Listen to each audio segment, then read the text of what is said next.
Bienvenido a Historia en España. Hoy vamos a hablar de un personaje que siguió fascinado y dividiendo opiniones. Napoleón Bonaparte, un hombre que pasó de ser joven corso a emperador de Francia y que terminó sus días en el exilio. Es una historia de ambición, de gloria, de errores fatales y también de legado. Yo siempre he visto como el típico bajito con sombrero que quería conquistar el mundo entero. Es la imagen que nos llega en caricaturas, en películas e incluso en chistes. Y claro, uno se pregunta, ¿era realmente así o era solo propaganda? Ese es uno de los grandes mitos. En realidad, medía lo normal para su época, alrededor de 1,69. Lo de bajito fue propaganda británica y lo del sombrero sí lo llevaba de lado, lo que hacía inconfundible en el campo de batalla. Pero que lo puedes cortar. Es curioso cómo la propaganda puede moldear la memoria colectiva. A veces recordamos más la caricatura que la realidad. Y en el caso de Napoleón parece que esa imagen del pequeño emperador ha sobrevivido más que sus reformas o sus batallas. Claro, porque es más fácil reírse de alguien bajito que recordar el Código Civil. Exacto. Pero detrás de esa caricatura había un hombre con ambición descomunal y un talento militar y político fuera de lo común. Alejandro, cuéntanos cómo empieza la historia de Napoleón. Pues muy sencillo. Nació en 1769, en Córcega, una isla recién adquirida por Francia. Su familia era noble, pero no rica. Desde niño mostró un carácter fuerte y ambicioso. Leía mucho, sobre todo historia y estrategia militar. Esa ambición lo acompañó toda su vida. O sea, que no era un niño cualquiera. Ya desde pequeño estaba pensando en grande. Y además crecer en una isla recién conquistada por Francia debió darle una identidad un poco complicada, ¿no? Ni del todo corso, ni del todo francés. Exacto. Siempre tuvo esa mezcla de orgullo local y deseo de ser aceptado por la élite francesa. Y eso lo empujó a demostrar constantemente que era mejor que los demás. ¿Y cómo pasa de ser un joven corso a general de Francia? Su gran oportunidad llegó en 1793, durante la Revolución Francesa. Defendió la ciudad de Tolón contra los británicos y fue ascendido a general con solo 24 años. Era brillante en matemáticas, lo que le daba ventaja en artillería. Además, tenía una memoria prodigiosa y carisma que lo hacía destacar. En 1799 ya estaba dando un golpe de estado. Eso es un ascenso meteórico. Es que parece un guión de película. De joven ambicioso a emperador en menos de 10 años. De hecho, ya sí en película, se lo grabó Apple. Bueno, de todos modos, Francia estaba en caos, inflación, guerra, corrupción. Napoleón se presentó como el Salvador. El 18 de Brumario dio un golpe de estado y se convirtió en primer cónsul.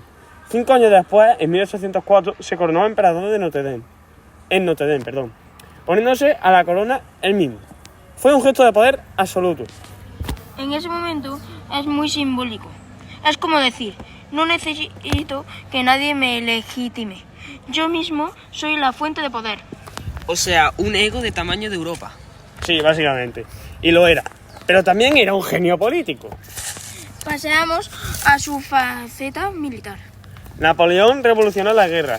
Dividió su ejército en cuerpos autónomos, capaces de moverse rápido y reunirse en el momento clave. Usaba la artillería como nunca antes y sobre todo sabía leer el terreno y anticipar los movimientos del enemigo. ¿Algún ejemplo claro? La batalla de Austerlitz fue uno de los ejemplos más claros de esta estrategia militar, debido a que se enfrentaba a austríacos y rusos en el 1805. Fuerzas superiores en número, fingió debilidad, atrajo al enemigo a un punto estratégico y luego lanzó un contraataque devastador. Fue una victoria total, considerada su obra maestra. Pero no todos fueron victorias. Exacto. En 1812 cometió su mayor error, invadir Rusia. Partió con más de 600.000 hombres, el ejército más grande jamás visto en Europa. Pero los rusos aplicaron la táctica de guerra quemada. El invierno hizo el resto. Apenas regresó una fracción del ejército. Fue una catástrofe. O sea, lo mismo que le pasó a Hitler más de un siglo después. Y eso demuestra que la historia a veces se repite. Rusia en invierno es el cementerio de los conquistadores.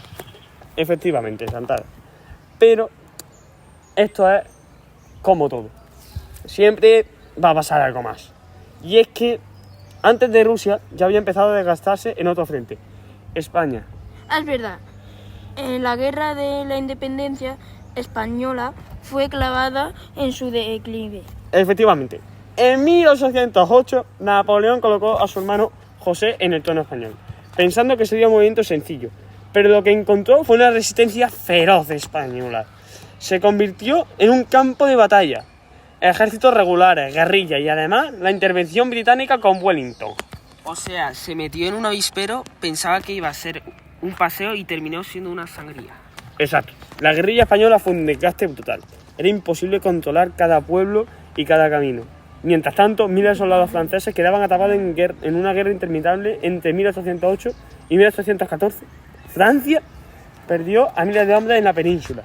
Y lo más importante, España le robó recursos y atención justo cuando necesitaba concentrarse en Europa Central. Así que podemos decir que aquí, en la península, empezó a resquebrajarse en su poder. Totalmente. La resistencia española, unida al apoyo británico y portugués, fue uno de los factores decisivos en el declive de Napoleón. Y después vino Waterloo. Sí, tras ser exiliado a Elba, escapó, regresó a Francia y en solo 2 días recuperó el poder. Bueno, 2 días, un poquillo más, un poquillo menos. Fue el periodo de los 100 días, pero en 1815, en Waterloo, fue derrotado por británicos prusianos. Esa batalla selló su destino. Entonces, ¿qué fue de Napoleón? ¿Un héroe o un tirano? Ambas cosas. Fue un genio militar y un reformador. Creo que el código napoleónico, que influyó en sistemas legales de medio del mundo, modernizó la administración, impulsó la educación pública, fundó los bancos de Francia y también reorganizó territorios europeos, obligó privilegios feudales y promovió la meritocracia. Pero también fue un dictador. Por supuesto que sí.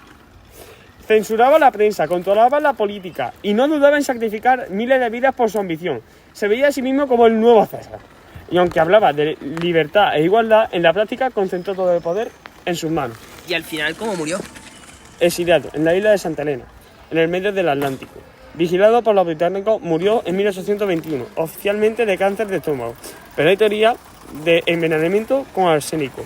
Lo curioso es que hasta su muerte hay misterio. Y su figura sigue dividiendo opiniones. Para algunos es un símbolo de progreso y modernidad. Para otros, un déspota sanguinario. Y lo cierto es que, nos guste o no, dejó una huella imborrable. Incluso en el exilio dictaba memoria para moldear su propia leyenda. Alejandro, ¿y qué hay de su vida personal? Su gran amor fue Josefina de Beauharnais. Se casaron en 1796. Y aunque ella era mayor que él y él tenía hijos de un matrimonio anterior, Napoleón la adoraba. Le escribía cartas apasionadas desde el frente, pero a Josefina le fue infiel, y él también. Hemos recorrido la vida de Napoleón desde su origen en Córcega hasta su caída en Santa Elena, pasando por sus victorias, sus errores y hasta sus pasiones personales. Y hemos visto que no todo fue gloria. España, Rusia y Waterloo, al final hasta el hombre más poderoso de Europa puede caer. Sí, por supuesto, si se enfrenta a España cae. Y lo interesante es que su legado sigue vivo. Sus reformas legales, su influencia política y hasta su imagen entre mito y caricatura todavía nos acompaña más de 2 siglos después. Gracias por acompañarnos en este viaje histórico. Esperamos que haya disfrutado tanto como nosotros de esta conversación. Hemos hecho casi todo. Y recuerden, la historia no solo está en los libros, también está en las lecciones que seguimos aprendiendo hoy. Y Napoleón nos enseña la ambición que puede llevar muy alto, pero también puede precipitar la caída. Esto fue Historiñas de España, hasta la próxima y no olviden que cada episodio es una nueva oportunidad de descubrir el pasado para entender mejor nuestro presente. Porque sin el pasado no somos nadie, del pasado venimos, del pasado seremos. Muchas gracias por ver el vídeo y hasta la próxima. Bueno, escuchar.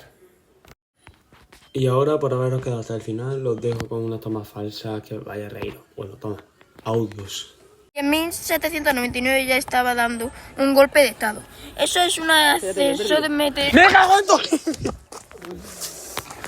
Y recuerden, la historia no solo está en los libros, también está en las lecciones que seguimos aprendiendo hoy. Exacto. Y Napoleón nos enseña que la ambición puede llevar muy alto, pero también puede precipitar la caída. Nada como el Imperio Español. Este fue Historia en 10. Hasta la próxima. Y no olviden que cada episodio es una nueva oportunidad de descubrir el paso para entender mejor nuestra presente.